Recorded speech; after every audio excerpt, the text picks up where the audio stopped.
তবে বরাত আগামীকাল। কবর জিয়ারত চলবে কি চলবে না? হালুয়া রুটি চলবে কি চলবে না? আরো বেশি করে বানাইবেন, যত বানাইতে পারেন। পাশে গরিবের ঘর আছে, আত্মীয় স্বজন আছে, প্রতিবেশী আছে, তাদের ঘরের মধ্যে আপনারা হালুয়া রুটি পাঠাবেন। এর দ্বারা কি হবে? একটা সামাজিক বন্ধন তৈরি হবে। সবচাইতে উত্তম হলো খাবার খাওয়ানো। কথা বলেন ঠিক কিনা? সবচাইতে উত্তম কি? খাবার খাওয়ানো। এই জন্য আপনারা আগামীকালের শবে বরাতের মধ্যে এই কাজ নামাজ পড়বেন। শুধুমাত্র যে এক রাত নামাজ পড়বেন বিষয়টা এরকম না, সব সময় নামাজ পড়বেন। এবং শবে বরাতের রাত্রে আল্লাহর হাবিব বলছেন, এই রাত্রে আমার উম্মতের সবচাইতে বেশি গুনাহ মাফ করা হবে।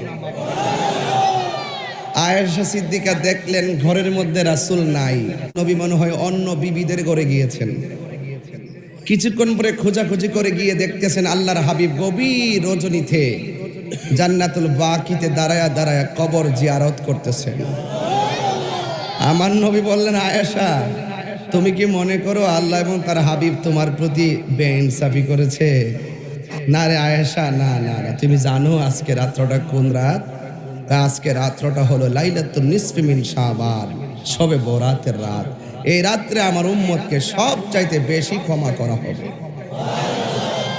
আর আপনি ঘুমায় থাকবেন, চলবে? মানে কালকে শবে বরাত নিয়ে যদি আজকে একটু কথা না বলি, মাহফিলের হক আদায় হবে? হক আদায় হবে? হবে না।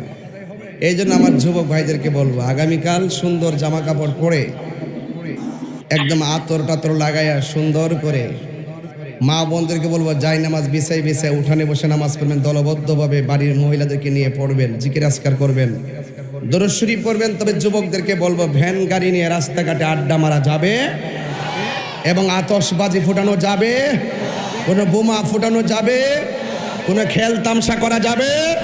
ওয়া মিনান নাসি মান ইয়াশতারি লাহুয়াল হাদিস, কোনো অশ্লীল কথা বলা যাবে, মানুষের মাঝে অশ্লীলতা ছড়ানো যাবে না। তাহলে আতশবাজি ফুটানো যাবে না। বাস কিছু আছে সংস্কার, কিছু কুসংস্কার।